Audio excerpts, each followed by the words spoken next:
Chapitre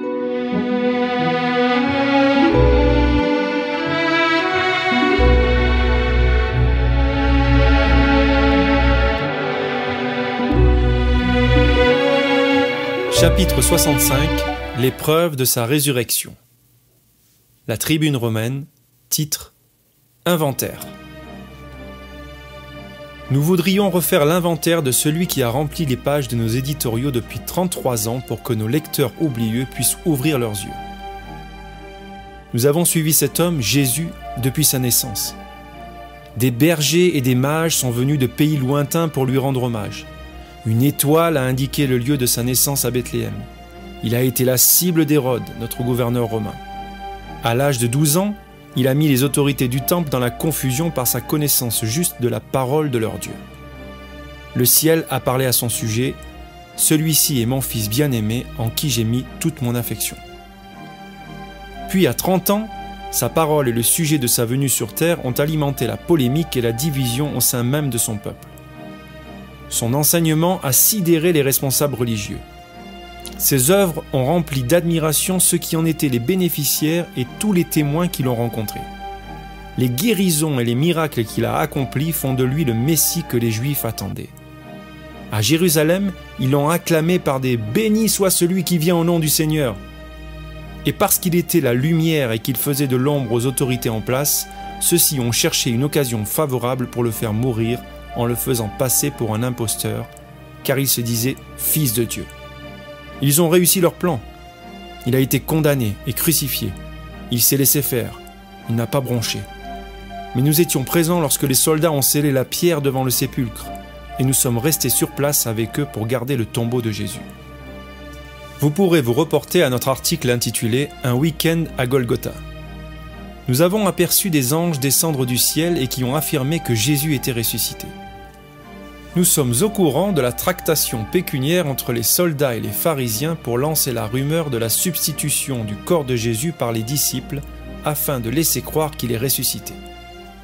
Si nous, Romains, n'avons pas beaucoup d'affection pour ce peuple que nous avons colonisé, nous devons reconnaître que ce Jésus qui leur a été envoyé est véritablement un Dieu. Car, de nos dieux, aucun ne s'est encore jusqu'à présent déplacé de son trône pour venir sur cette terre, devenir un homme et mourir pour les péchés de l'humanité. Notre religion est basée sur des prières et des sacrifices que nous offrons à nos dieux, qui sont répartis aux quatre coins de l'univers et que nous n'avons jamais vus de nos yeux. Jésus, lui, nous l'avons vu. Il a quitté les lieux célestes pour réconcilier l'homme avec Dieu. Mais serions-nous devenus disciples tout à coup ?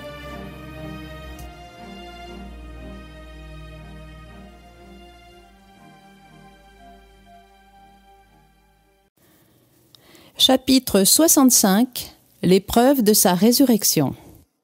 L'Observatoire de Jérusalem titre Le témoignage des disciples d'Emmaüs. La mort de Jésus allait-elle unifier notre pays d'Israël? Peut-être, car la foule s'était rangée dans sa grande majorité du côté du conseil de la haute autorité. Ce conseil était arrivé à ses fins en faisant croire que Jésus était un imposteur et qu'il méritait la mort. Et puis, il y avait cette petite minorité qui le pleurait et qui le considérait comme un prophète. Et comme toujours, comme autrefois, les prophètes subissaient la mort, parce qu'en déclarant la vérité, ils s'attiraient la condamnation des autorités qu'ils dérangeaient. Jésus ne dérogeait pas à cette logique, comme si c'était une fatalité. Lui-même l'a dit « Comme vos pères ont tué les prophètes, vous faites de même. » Donc, par sa mort, Jésus entrait dans la liste des prophètes martyrs de l'histoire de notre pays. Mais voilà qu'un fait nouveau et inattendu allait encore amener la division. Deux courants contraires allaient circuler et dépasser nos frontières. D'un côté, l'imposture. Les soldats qui étaient présents sur le lieu disaient « Les disciples ont enlevé le corps de Jésus afin de faire croire qu'il est ressuscité des morts. » Et de l'autre, la résurrection. Les femmes et les disciples qui étaient présents à Golgotha ont constaté que la pierre du tombeau avait été roulée et que le corps de Jésus avait disparu. Puis ils ont vu Jésus en personne, Jésus ressuscité. Plusieurs questions se posent alors. Qui dit la vérité? Qui devons-nous croire? Nous devions mener notre enquête pour en savoir un peu plus sur cette affaire, car la rumeur de l'imposture commençait à s'étendre. Nous avons donc rencontré les 2 disciples qui se dirigeaient vers le village du nom d'Emmaüs, à quelques 10 kilomètres de Jérusalem, et qui revenaient sur leur pas vers la ville sainte. Nous leur avons demandé la raison de leur retour précipité vers Jérusalem. Cléopas prit la parole.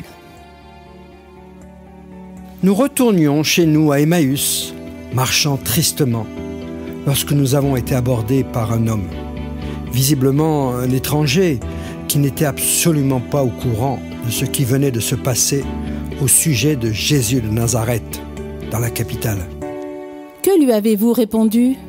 Eh bien, qu'il fut un prophète puissant en œuvre et en parole devant Dieu et devant tout le peuple. Le savait-il, cet étranger ? Apparemment non, car nous avons dû lui expliquer les détails et les circonstances malheureuses de la mort de notre maître. Nos principaux sacrificateurs et nos magistrats ont réussi à faire arrêter Jésus, le livrer, le faire condamner à mort et le crucifier. Vous attendiez-vous à cette fin ? Non, nous espérions qu'il serait le libérateur d'Israël, mais voilà déjà 3 jours que tout cela est arrivé. Alors, n'y aurait-il plus rien à attendre ?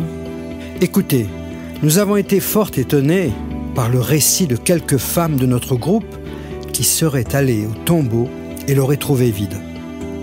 Elles auraient même entendu des anges leur dire que Jésus était vivant.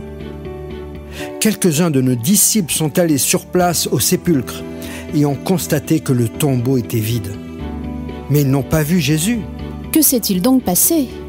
Cet étranger a commencé à prendre la parole pour nous dire « Ô homme sans intelligence et dont le cœur est lent à croire tout ce qu'ont dit les prophètes, ne fallait-il pas que le Christ passe par la souffrance pour entrer dans sa gloire ?»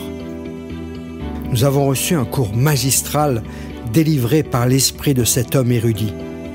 Il commença par nous expliquer ce que Moïse a rapporté dans l'Écriture. « Je susciterai au milieu de vous un prophète comme moi, vous l'écouterez. » Puis d'autres passages traitant de la vie du Messie.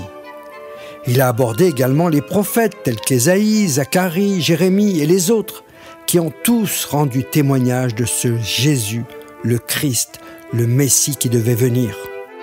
L'avez-vous cru ? Oui, car il connaissait toutes les Écritures. Nous l'avons retenu pour qu'il puisse partager avec nous le repas. A-t-il accepté ? Il s'est mis à table avec nous. Il a pris le pain et après avoir rendu grâce, il l'a rompu et il l'a partagé. À cet instant précis, nos yeux s'ouvrirent et nous reconnûmes Jésus qui était devant nous. Mais il disparut aussitôt en un éclair. Qu'avez-vous pensé de tout cela ? Avez-vous rêvé ? Bien sûr que non. Nous nous sommes dit l'un l'autre, notre cœur ne brûlait-il pas à l'intérieur de nous lorsqu'il nous parlait sur le chemin et qu'il nous expliquait les Écritures ? Quelle fut votre décision ? Nous nous levèrent de table et nous repartîmes sur l'heure en direction de Jérusalem. Pour quelle raison ? Nous devons absolument retrouver les 11 apôtres et ceux qui sont avec eux pour leur témoigner de ce qui vient de nous arriver et leur crier « Le Seigneur Jésus est vivant! Il est vivant !»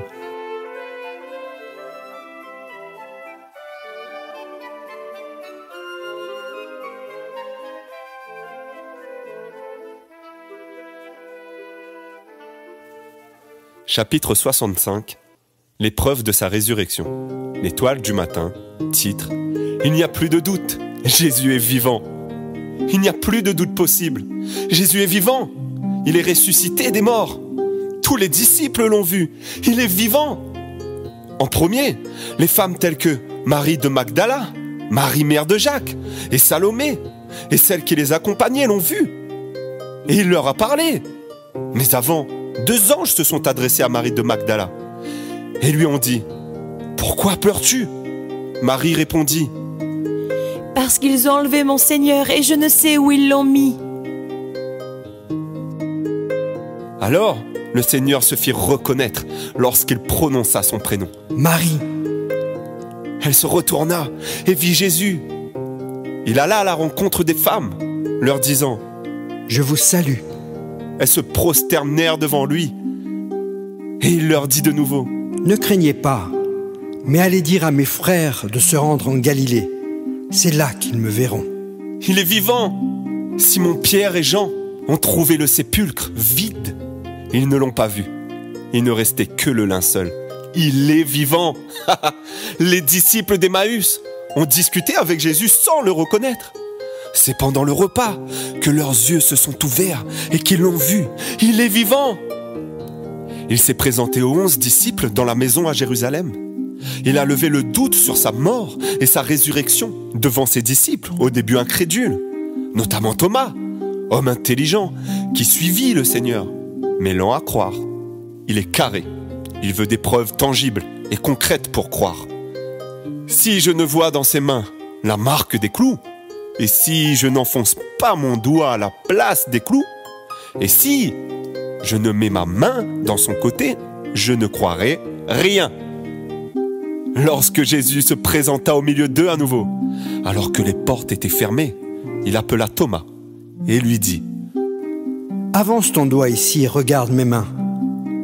Avance aussi ta main et pose-la dans la plaie de mon côté. Cesse de douter et crois. » Thomas lui répondit, « Mon Seigneur et mon Dieu !»